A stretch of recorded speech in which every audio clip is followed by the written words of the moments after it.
Hello, everyone. Thank you for joining us today to the 9th Annual Latino Book Festival.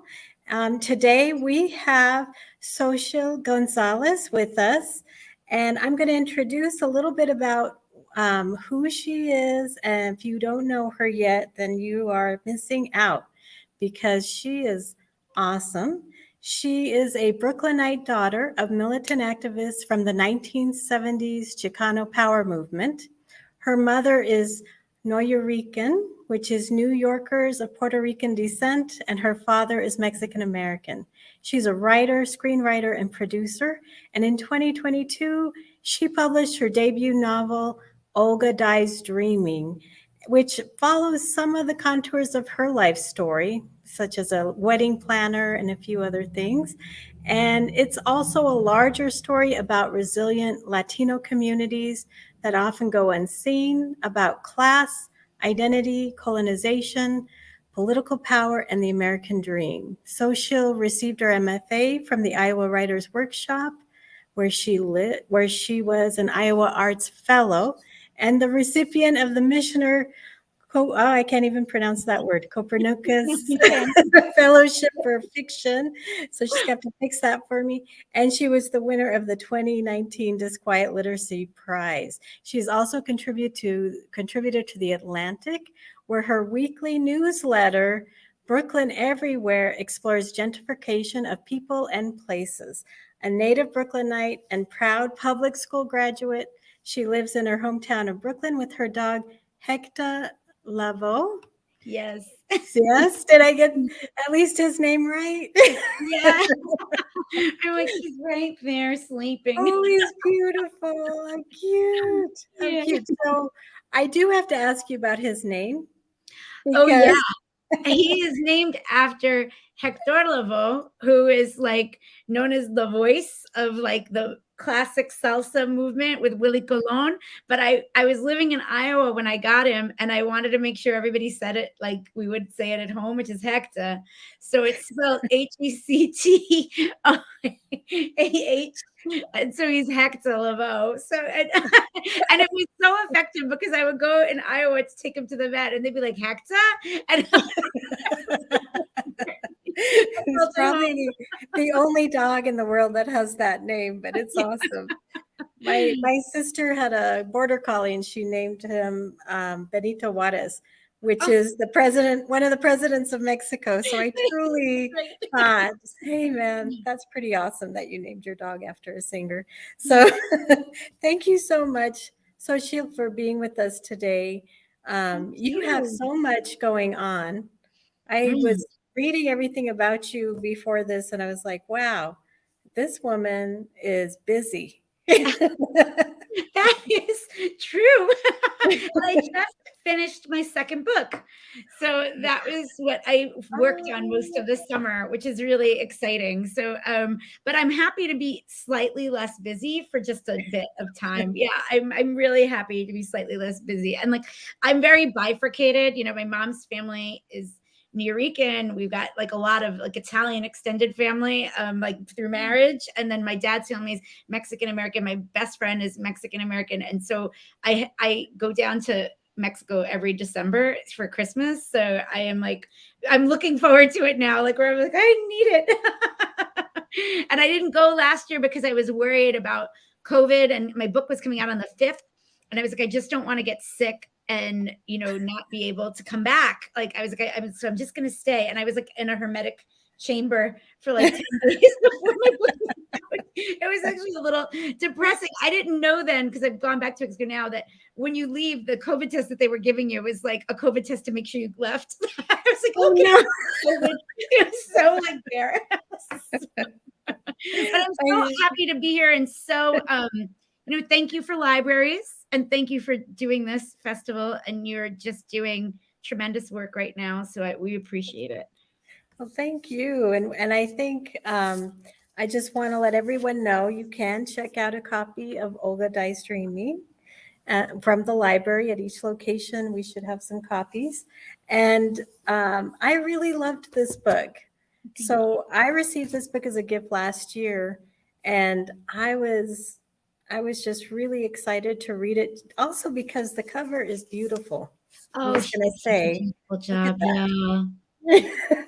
Yeah, it's gorgeous. It's gorgeous. Yeah, but the story actually follows a little bit about from your life, right? Like you put a little bit of your life story into it.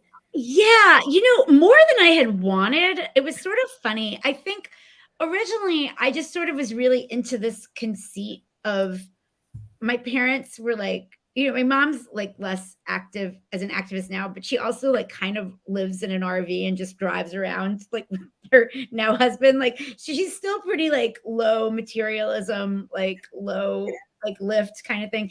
And that was like what they were about. It's like just some jeans and a cloth bag, and we'll like wherever they need us, we'll be. And then I lived with her parents in New York because they were just all over, and New York's kind of a very materialistic place. Like it's just like you're just surrounded by like it was the 80s and 90s, and then I went to like a very sort of elite like New England school where you just were surrounded by that like all the time, and like by the time I got out of school, I was just like, how much money can I make? What parties am I getting invited to? Like I was like as shallow as you can be. And it was like the Sex and the City era. And it was like, oh, let's go wherever the girls went last week. Like, let's get into this place. Like, and so I just, every once in a while, I would stop and be like, how did this happen? Like, they were like this, and I am like on a line trying to get into a VIP section. Like this feels very strange.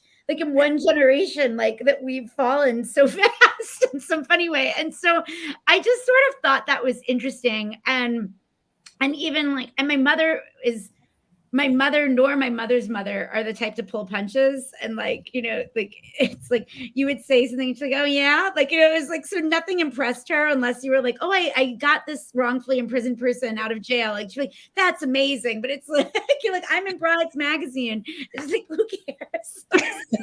I think I was intrigued by that dynamic. And I realized that I then really didn't want to make her a wedding planner. I was trying to think of other sort of potentially vapid like occupations.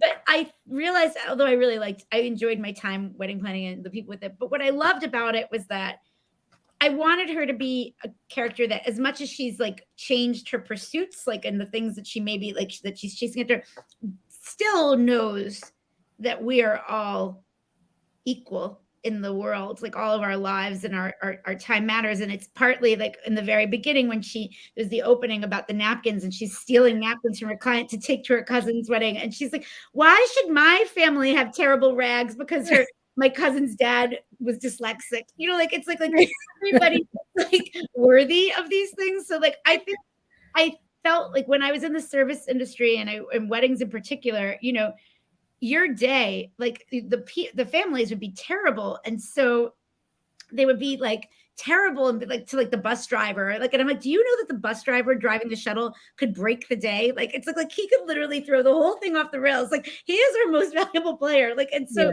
I liked that it enabled you to talk about class without it becoming polemic. It was like a very organic way to talk about class. It was an organic way to talk about somebody that kind of was in between classes. Like they had done the things to engage with the people that they're servicing, but they're still there in a point of service, if that makes sense. And so I just wanted to show that because I had grown up very, very working class. Like my grandparents my grandmother's a lunch lady and my grandfather was a custodian, and like, and I just at a public school, and I just didn't feel like I was seeing a lot of that in our books, like in books. And I think a lot of like Latino people are coming from working class backgrounds and like at the same time are aspirational. And so I wanted to sort of show all of that. And I don't know. And I don't want to go on a rant about MFA programs, but I do think that the one challenge, I got to go to a fully funded program and I went at 42 years old, and that gave me the space to write this book. So I'm very grateful to Iowa.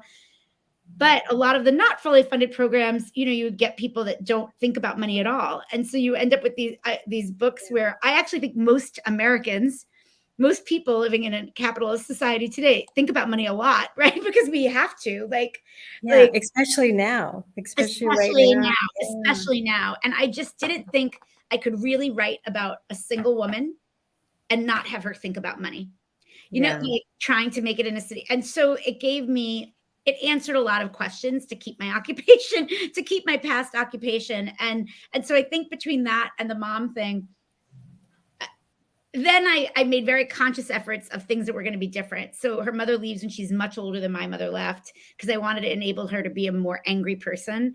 She's never been to a therapist. Like, she had to go once in college, I think, is like she says, but like she's not therapized. Like, she is acting out and lashing out and doing all the things. And that was kind of probably therapeutic. That was probably actually very therapeutic. But I think, and I gave her a brother, and I didn't have a brother, and that was a lot of fun. It was fun to have her have company, and it was also fun to see how culture passes, with just the difference of a few years, like who speaks Spanish and who doesn't, Yeah.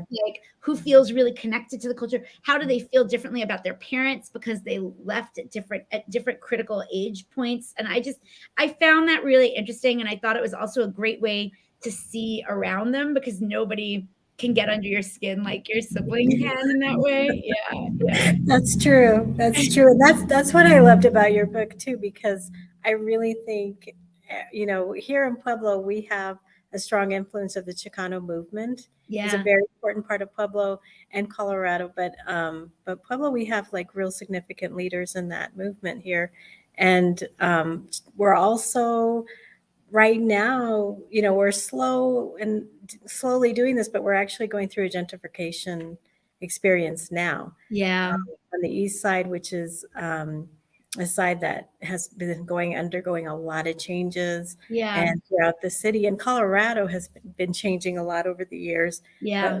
But Pueblo, I'm from Pueblo, so I've lived here most of my life, and just seeing that change, and I just thought, wow, in your book, it's just really, there was a lot there that I could relate. And we're a blue collar town, and Yeah. I think, exactly like the Mexican American side of it, the Puerto Rican. I mean, we don't have a lot of Puerto Ricans here in Colorado, not like New York. So Yeah. then, so I No, don't no, know no. if we But get that, what we but I would call think ourselves. so many things. What's been fun and beautiful about the book being in the world has been, I've heard from so many, like, just Hispanic, Latino people about that are not Puerto Rican, about the things that resonated with them.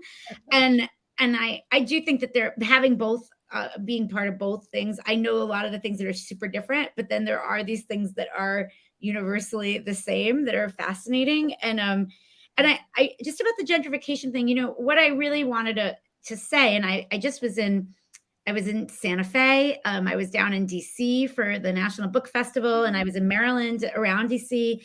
And everybody that I talked to was talking to me about gentrification. Does that, everybody that was a native of there, and I wanted to give voice to sort of the pain of loss. And like the pain of I don't know, it's such a buzzy word now that I don't almost like using it, but of erasure, and sort of this idea of like a way of life and a way of enjoying a place. Yeah. It just gets erased because it doesn't mean anything to the people telling the narrative now. And so somebody said, what was the point of urgency in writing the book? Because I wrote it in a year, basically. I wrote it half that year I was working and half the year I was in graduate school. So I wrote it in a year, but like, the urgency was like, it felt like I was like documenting sand slipping through an hourglass. Like, I'm like, by the time I'm done, who knows? Like, and I felt pissy about it, in particular in making a book. Like, a book was very important to me because what people thought of as Brooklyn literature was like not about a Brooklyn that I knew anything of. Like, I was like, this is not a Brooklyn book. Like, I would like be like, ugh. Like, I don't see any of what I know or what I grew up with. And so I wanted to write about a Brooklyn family that lived the way that me and my friends lived. And it's it's been really, really, really beautiful. Like I've had so many like Russian and Polish readers be like, "Thank you for this character." Like it's like I felt very seen, you know. Yeah. Like Yeah, because no, that is definitely. part of like what you think of as like outer borough New York, you know, and for me that was just I wanted to document, and that is felt universal as a sign of what's happening across the country, that in different urban centers, that people are relating so much to that part of it. Yeah, no, it definitely does. And I think people people love it. I mean, I've been reading the reviews, and then they also say like you really kind of the way you described, because in your book there's also um, Hurricane Maria Yeah, happens yeah, during that, and that's a significant. And what I've read in the reviews is that you really pictured what a lot of Puerto Ricans were going through during that time that yeah. maybe we didn't see, the rest of the world didn't see.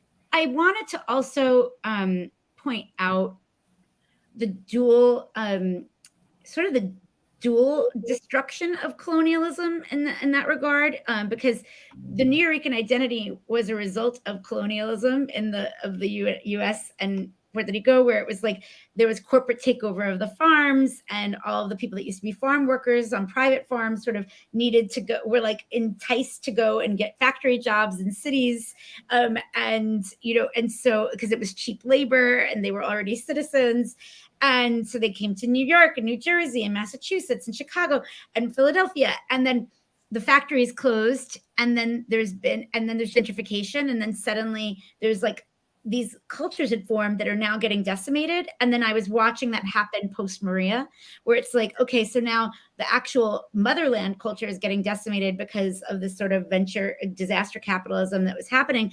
And so I saw the two things as very related, because it's like Nuyorican culture was this full culture, and it's like people are moving, and then Puerto Rico, the actual like our motherland, is like getting more and more dispersed and broken away. So I saw the two incidents as you know, like cresting at around the same time, and I think that's why I felt they were important parallels to each other. And it was also really important to me. I've been very blessed that like I was very careful, and I had readers that were from the island, because I wanted to make sure that I was not trying to I wanted to make sure I was writing them as two different experiences, if that makes sense. Like because they are, and so that was important to me too. Yeah. And so I've really appreciated hearing from people that were like, I never knew all of this about Puerto Rico, and that alone, my fantasy when I started writing it, it was like I would love somebody to go to the bookstore at the airport, see the book on their way to Puerto Rico, be like, it's about a wedding planner, and then by the end be like, like and then the dreams come true. I've been at all the airports.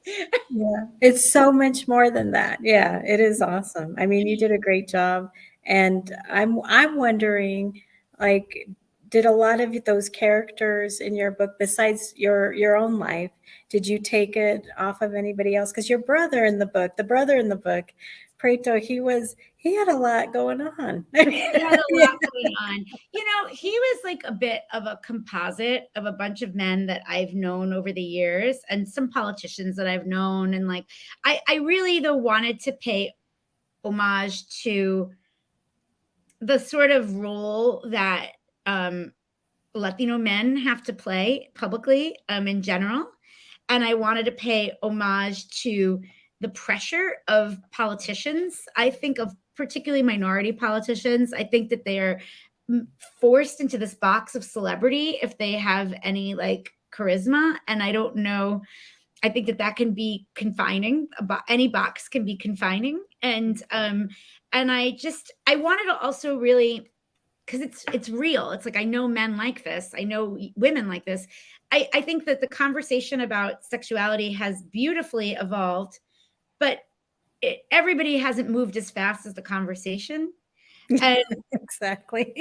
I wanted to give space to people who have not, like, I think like, you know, sometimes I love young people because they're so like principled and they have such clear vision about things, but then it's like why on earth would anybody not just be comfortable with who they are? And it's like, it's so complicated.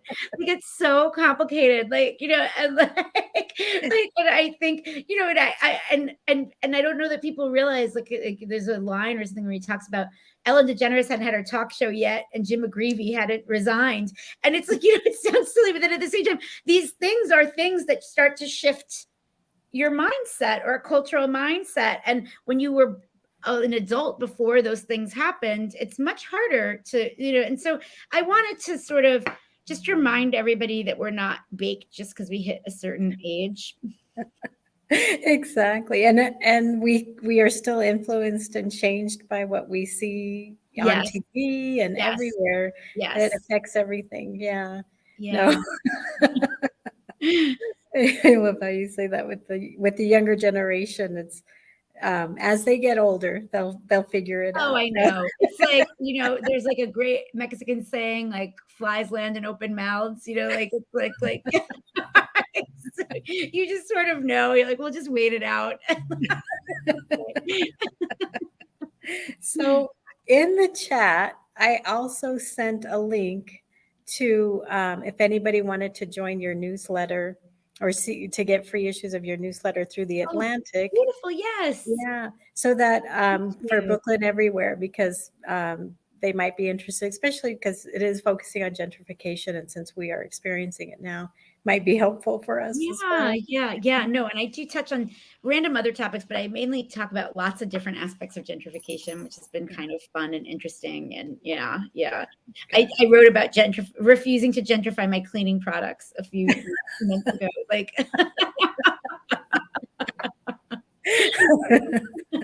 I love that. Okay. And if anybody has questions for Xochitl today, feel free to post a comment, and I will ask her any question that you might have.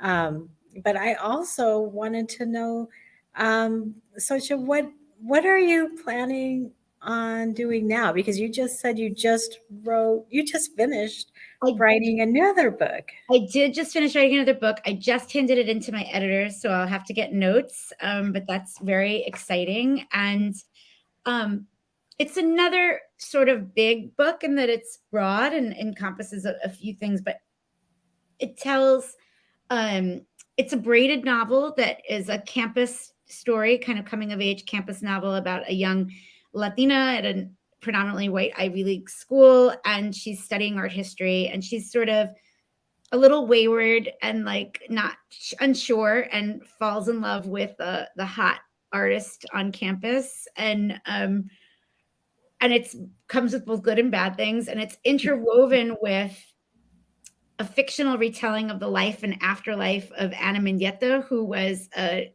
Cuban body artist who came to this country as part of the Peter Pan airlift from Cuba, and then ended up an artist and marrying a very famous, much older artist who, after an argument one night, somehow mysteriously went out the window of their 34th floor apartment.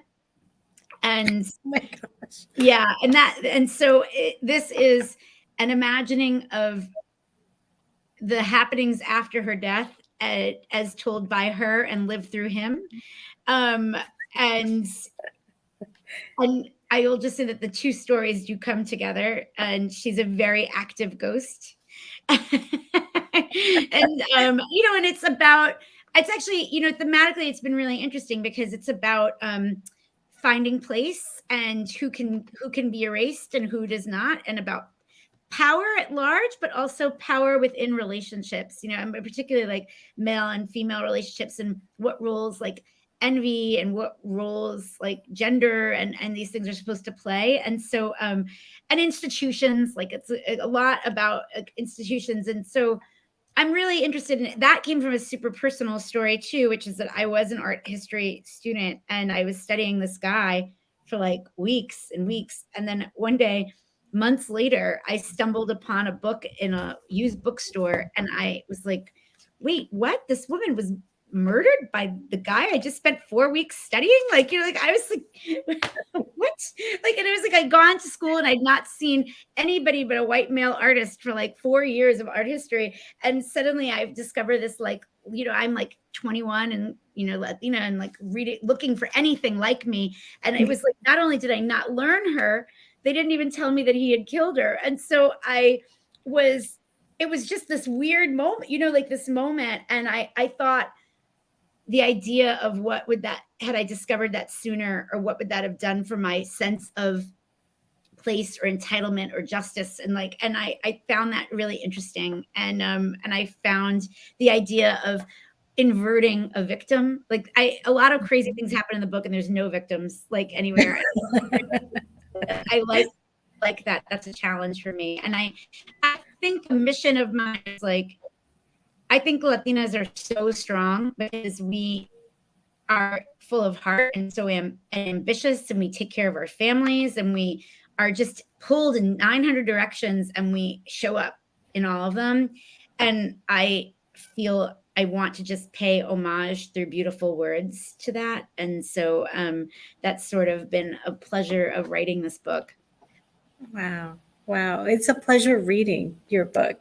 Okay. And I'm really excited, ready to read your next one, even though I know it's not published yet. Hopefully it's on its way.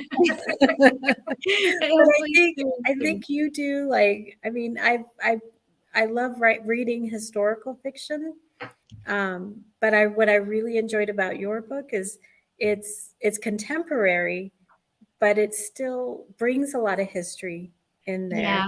And it brings people's feelings. I mean, you can really start to identify with these characters. And it just sort of teaches you a little bit about history and then the after effects of that as well.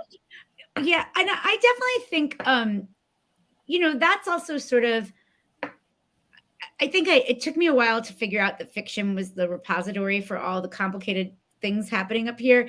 But like, I think so often I would see a news story or see something happen. You know, there's a terrible, terrible story here in New York, out on Coney Island, of a woman with postpartum depression and her drowning children. And I couldn't see that story. And then I read that she was like 4 months behind on her rent. Like, right. Like, and it's like, and I have been haunted by it because I can't see that story without thinking about the changes that have happened in the city, the pressures on a mom right now, I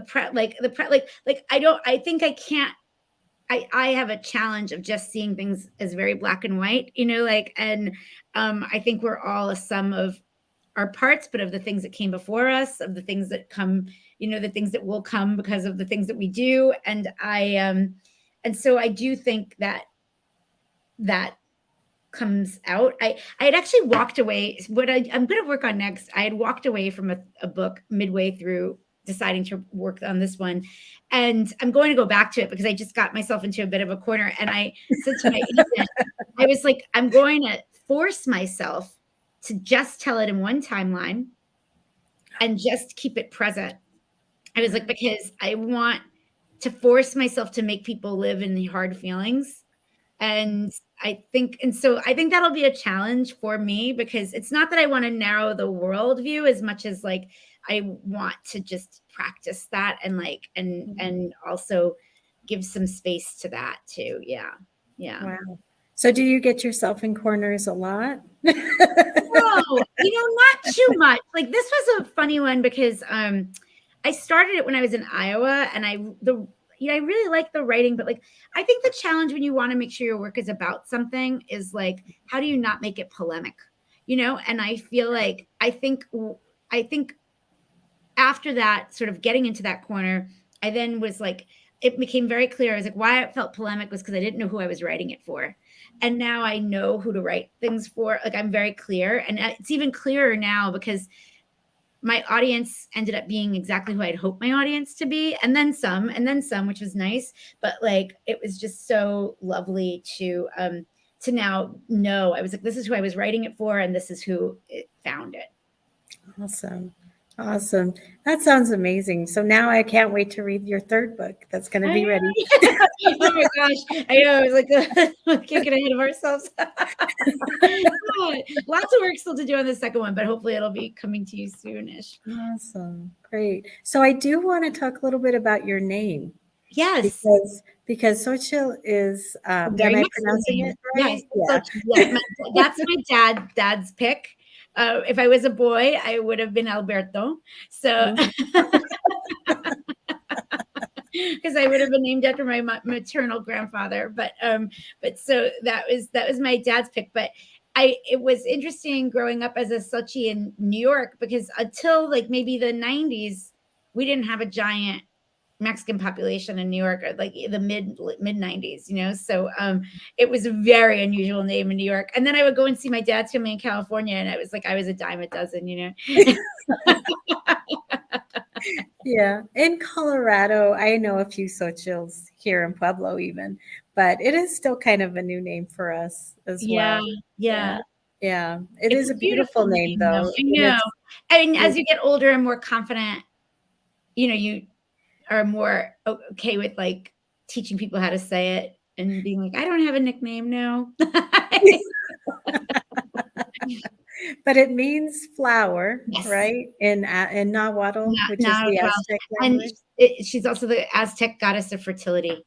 Oh, But I think I don't have kids, so clearly it's just books. Um, well, you're growing amazing yes, stories for yes, us, so I yes, yes, appreciate that. yes. Thank you. So, one thing I wanted to ask you also, because you're from New York, you're from Brooklyn, but you're sort of kind of unusual in the sense that you have probably three different cultures that you Yeah. grew up with. Yeah, yeah. Oh, yeah, definitely. I mean, yes, Because and really different because my dad's family was the Chicanos. So they were in California, in Northern California, and so it was a very specific culture and like very different. It couldn't have been more different at all. And then there's kind of the Puerto Ricanness, and then it's what I think of as just the Brooklynness of it all, like because Brooklyn is very much its own thing. Like it really is its own thing, and it comes with its own sort of mores of etiquette and things about friendship and loyalty, and it's just a very, and I have friends that I have been friends with since the fifth or sixth grade, and like that have stayed friends and high school friends. And, so these are, and I think part of being Brooklyn is like, you kind of know lots of other cultures too, because like who's Jewish and who's South Asian and who's Caribbean, like, I mean, Jamaican Caribbean and Haitian Caribbean. And like, you just are surrounded by so many different types of people, and particularly Caribbean people, which is a big part of the culture. So I definitely feel tons of Italians. Oh my God, so many Italians. So it's like you end up being a little bit of you feel a lot of affinity for many other cultures, and they all kind of blend, and it's a very friendly kind of place. Every neighborhood is sort of like a small town. There's a lot of gossip. I mean, it's getting different now, but there's still pockets of it, and that's kind of nice. oh gosh, wow, yeah, no. So one thing, so if you were going to choose like your perfect comfort food to sit down and have, what would it like Oh, a dinner? What would huh. constitute? That's really interesting because like that comes up often. It's and I there's probably three. Really, there's three. So I would say like arroz con pollo is always very comforting in the because you get the bagao, which is the burnt rice at the bottom, and it's the most delicious thing. Yes. I also love, and like I sometimes I struggle to find it good here, but pozole, because it's like soup and a salad all at once. And then you can't go. I don't know, like you could always just give me a nice big bowl of pasta, and like that'll make me very, very happy. It'll always make me very happy. Yes. Yeah. Yeah. Like Yeah. what we could call Sunday macaroni. So yeah. And that's always very, very good. And any of those three comforts me a ton, like a ton. Yeah. You can't go wrong with any of those. No, no. All right. Well, we don't have any questions, but I just want to say thank you so much for being a part of our festival. This has been such an honor to meet you and have you presented here for the Pueblo community. I know that they're going to love you, and they're all going to be ready for your next book, next two books. You. You're going to be ready for that. So I just also wanted to thank everyone for joining us today, and to remind them that at 2:00 on September 29th, we will have Saracia J. Fennell, and she's the author. Well, she's the author and also the editor of a book called Wild Tongues Can't Be Tamed. Which is an amazing book. Amazing. You read it too? Yes, it's wonderful. Yes. Now, she's not from Brooklyn. She's from the Bronx. So, so do you have any advice of how we should speak to someone from the Bronx? Oh, no. We're always like, we don't know what happens there. No.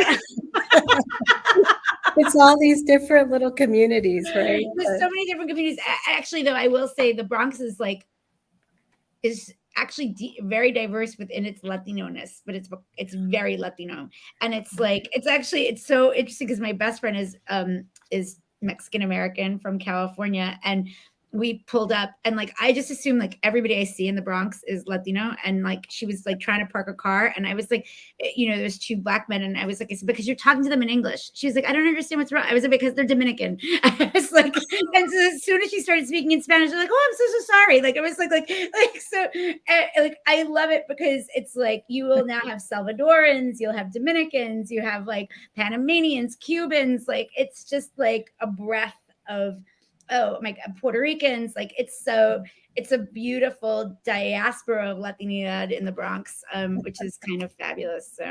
So cool. Yeah. Well, cool. Well, thank you. Thank you so much for being with us today, Xochitl. So beautiful. Oh my gosh, thank you. This is really lovely. Thank you. So thank you everyone for joining us, and we'll see you at the next one.